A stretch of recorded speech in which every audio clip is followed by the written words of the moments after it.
सुप्रभात बच्चों, मैं राजेश कुमार पीजीटी हिंदी JNV हनुमानगढ़। आज हम कक्षा 12वीं का पाठ पढ़ेंगे। उससे पहले हम पूर्व ज्ञान परीक्षा के कुछ क्वेश्चन आपसे पूछेंगे। पहला जो क्वेश्चन है, किन महीनों में ज़्यादा बारिश होती है? हाँ, आप बताएंगे किन महीनों में ज़्यादा बारिश होती है?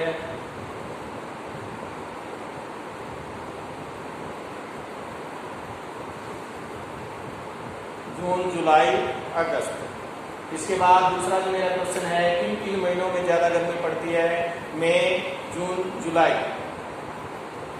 इसके बाद बारिश करवाने के लिए हम क्या क्या उपाय करते हैं? जो तीसरा क्वेश्चन है, बारिश करवाने के लिए, बारिश अच्छी हो इसके लिए हम उपाय करते हैं। जब बारिश नहीं होती है तो क्या क्या उपाय करते हैं?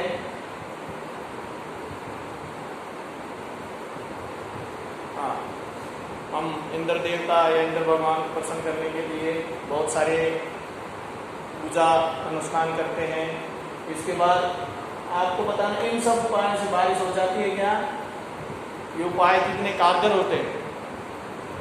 तो इस पाठ में जो बहन और भाई की जो तर्क है उसके बारे में बताया गया है।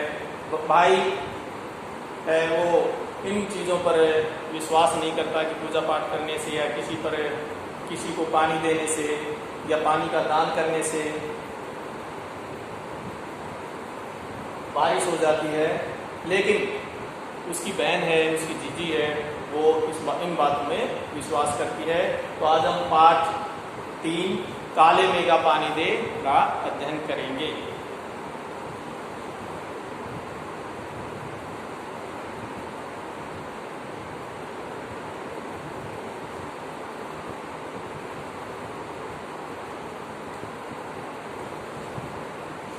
काले मेघा पानी दे, और इसके लेखक हैं धर्मवीर भारती। उन लोगों के 2 नाम थे, इंद्रसेना या मेघक मंडली, बिल्कुल एक दूसरे के विपरीत। जो लोग उनके नगन स्वरूप शरीर और उनकी उछल कूद, उनके शोर शराबे और उनके कारण गली में होने वाले कीचड़ दारों से सीखते थे, उन्हें मेंढक मंडली बोलते थे।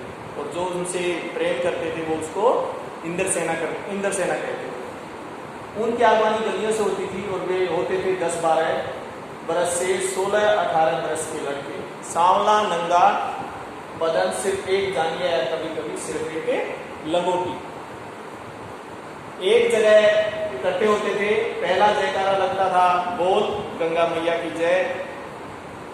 जयकारा सुनते ही लोग सावधान हो जाते और स्त्रियां और लड़कियां छज्जे बाजे से झांकने लगती और यह विचित्र रंग धरंग टोली उछलती कूदती समवेत पुकार लगाती, एक साथ पुकार लगाती, एक साथ जयकारा बोल, एक साथ गीत गाती। काले मेघा पानी दे, गगरी फूटी बैल पियासा, पानी दे गुरदानी दे, काले मेघा पानी दे। इस तरह से वो हर घर के सामने जाकर इस तरह से वो गीत गाते थे।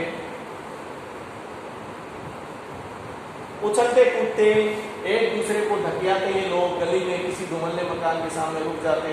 और जिन घरों में आखिर जेठ या आषाढ़ के सूखे दिनों में पानी की कमी भी होती थी, जिन घरों के कुएं भी सूखे होते थे, उन घरों से भी वे सहेज कर रखे गए पानी में से बाल्टी या घड़े भरकर इन बच्चों को सर से पैर तक तर कर दिया जाता। इसमें लेखक कह रहा है कि जो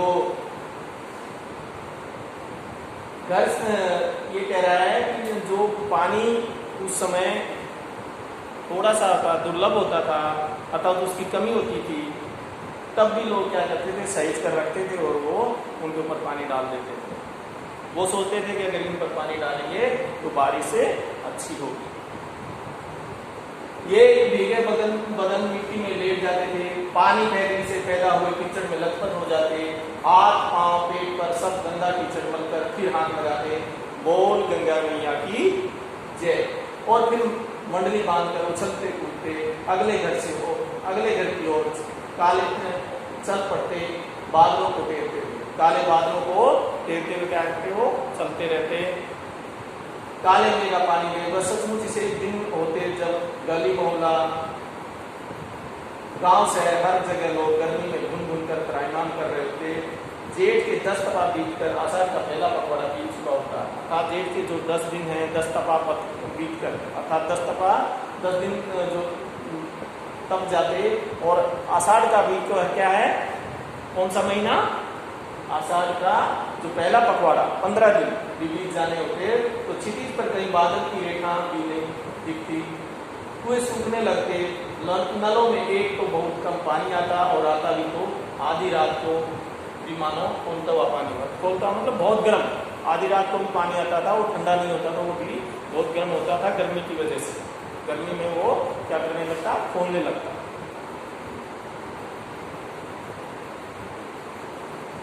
शहरों की तुलना में गांव में और भी हालत खराब होती थी। जहां जुताई होनी चाहिए वहां खेतों में मिट्टी सूखकर पत्थर हो जाती, फिर उसमें पपड़ी पड़कर जमीन पड़ने लगती। लू ऐसे ही चलते चलते आदमी आधे रास्ते में लू खाकर गिर पड़े। ढोर डंगर का मतलब है पशु जानवर, प्यास के मारे मरने लगते, लेकिन बारिश का कहीं नाम निशान नहीं। ऐसे में पूजा पाठ कथा विधान सब करके लोग जब हार जाते तब अंतिम उपाय के रूप में निकलती है इंद्रसेना। अर्थात तब पूजा पाठ सब हो जाता था, तो तब क्या होता था, ये इंद्रसेना अपने बारिश करवाने के लिए निकलती थी। वर्षा के बादलों के स्वामी है इंद्र, और इंद्र की सेना है इंद्र की सेना टोली बांधकर कीचड़ में लग पर निकलती। पुकारते हुए मेघों को पानी मांगते प्यासे गलों, और सूखे खेतों के लिए पानी की आशा पर जैसे सारा जीवन आकर टिक गया हो। बस एक बात मेरे समझ में नहीं आती थी कि जब चारों ओर पानी की इतनी कमी है तो लोग घर में इतनी कमी है तो लोग घर में इतनी कठिनाई से इकट्ठा करके रखा हुआ पानी बाल्टी में भर कर इन पर क्यों फेंकते हैं, कैसी निर्मम बर्बादी है पानी की। ये कहता है यहाँ पर लेकर कि पानी की बहुत बड़ी बर्बादी है। पानी की क्या है, बहुत बड़ी बर्बादी। जब पानी की कमी होती है तो ऐसे ही पानी को बहा दिया जाता है। देश की इतनी क्षति होती है इस तरह के अंधविश्वासों से। वो कह रहा है कि यह अंधविश्वास है, पानी फेंकने से हमें बारिश नहीं होगी, इंद्र देवता प्रसन्न नहीं होंगे। कौन कहता है इंद्र की सेना? अगर इंद्र महाराज से ये पानी दिलवा सकते तो खुद के लिए पानी क्यों नहीं मांग लेते? इसमें लेकर कहता है कि ऐसा नहीं है। अगर ऐसा ही इनको इंद्र भगवान प्रसन्न हो जाते तो ये खुद क्यों नहीं मांग लेते पानी? क्यों मोहल्ले भर का पानी नष्ट करवाते घूमते हैं? नहीं, ये सब पाखंड है। और उसको पाखंड बोलता है, आडंबर बोलता है, दिखावा बोलता है, अंधविश्वास है। इसे ही अंधविश्वासों के कारण हम अंग्रेजों से पिछड़ गए हैं और गुलाम बन गए हैं। मैं असल में तो था इन्हीं मेंढक मंडली वाली की उम्र का। वो कह रहा है कि मैं उम्र तो मेरी इतनी ही थी जब, लेकर कहता है कि जब मैं छोटा था तो मेरी उम्र इतनी इंद्र सेना या मेंढक मंडली की बराबरी थी, पर मैं असल में था इन्हीं मेंढक मंडली की उम्र का। पर कुछ तो बचपन से आर्य समाज संस्कार थे। और एक कुमार सुधार सभा कायम हुई थी, उसका उप मंत्री बना दिया गया था। हाँ, ये तो कुमार सुधार सभा हुई थी, उसका मुझे क्या बना दिया था, मंत्री बना दिया था। सो समाज सुधार का जोश कुछ ज्यादा ही था। अर्थात मैं समाज से अंधविश्वास जो ये कर रहे थे इसको मैं उसका विरोध कर रहा था, इसलिए मेरे में जोश ज्यादा था। अंधविश्वासों के खिलाफ तो वो तर्कस में तीर रखकर घूमता रहता था। मगर मुश्किल यह थी कि मुझे अपने बचपन में जिससे सबसे ज्यादा प्यार मिला वो थी मेरी जीजी। यूं मेरे रिश्ते में कोई नहीं थी।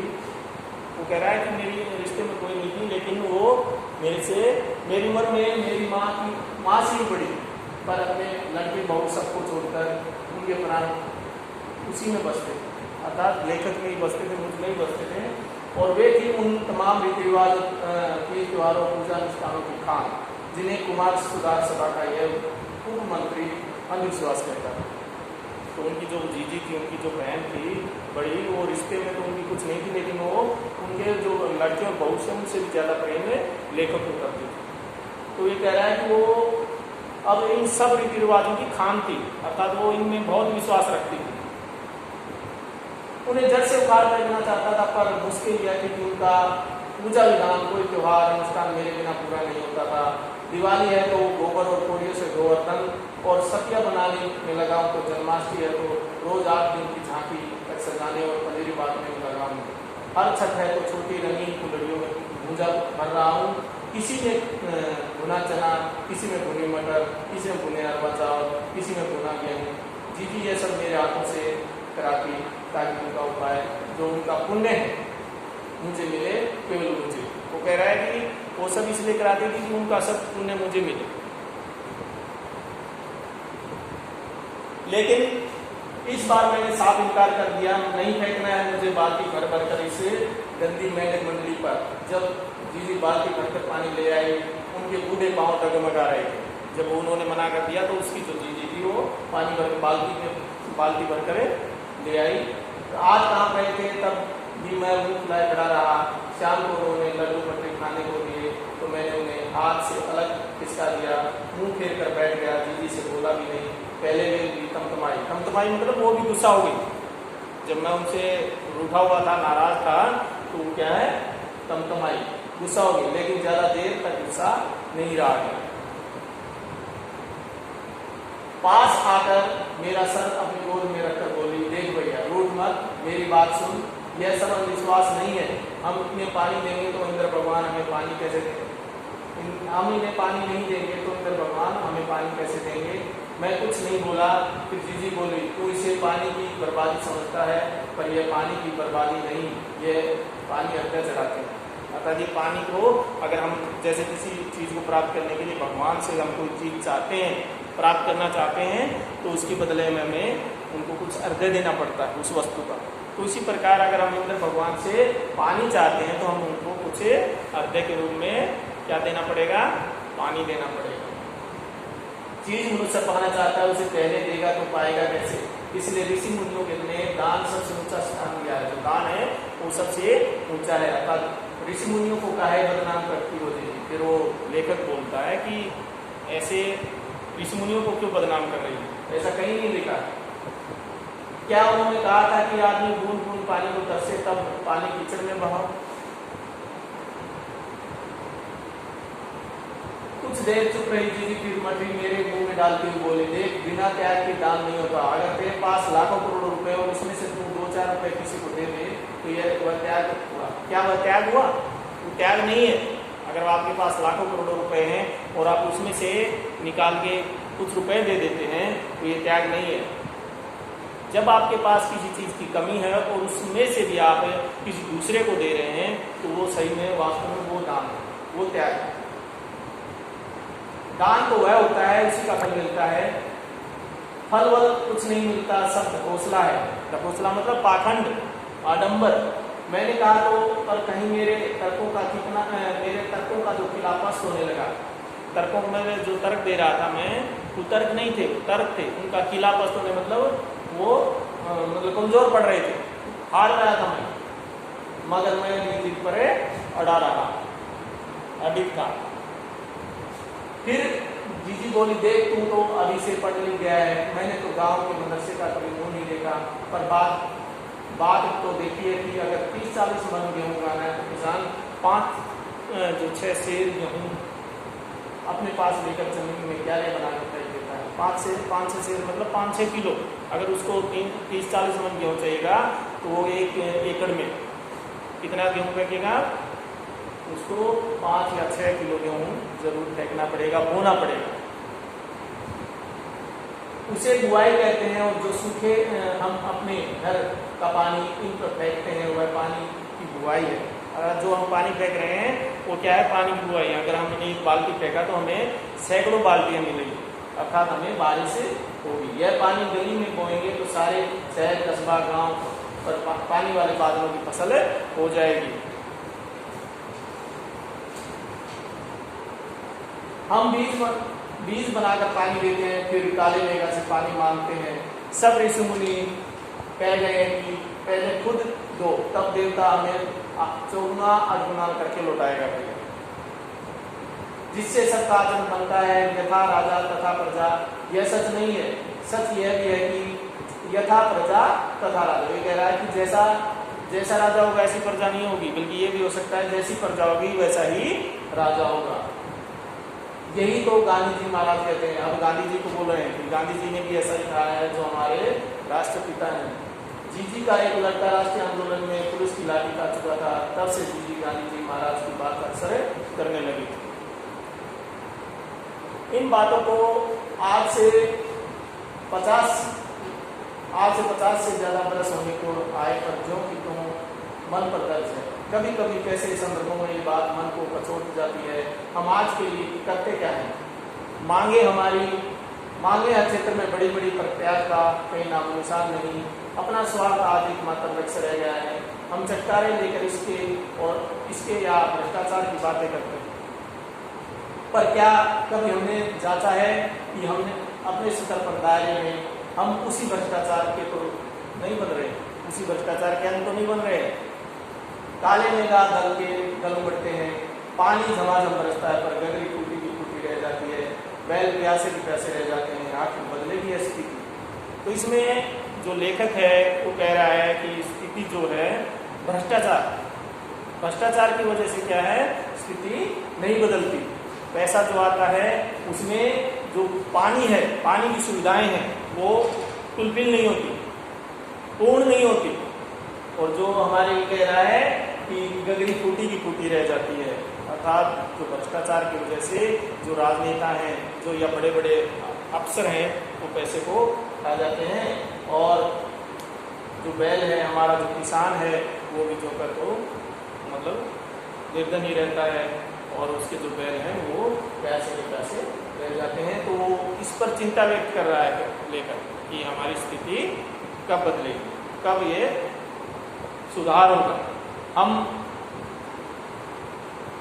हम क्या करते हैं, स्वार्थ के लिए अपना अधिकार तो मांगते हैं, लेकिन हम अपना कर्तव्य नहीं समझ पाते, हम अपने कर्तव्य को नहीं देखते। तो इसलिए प्यारे बच्चों, ये आज आपका पाठ हो गया, और इसके जो प्रश्नोत्तर हैं वो आप अपनी कॉपी में लिखेंगे। ठीक है, ओके, धन्यवाद, नमस्कार।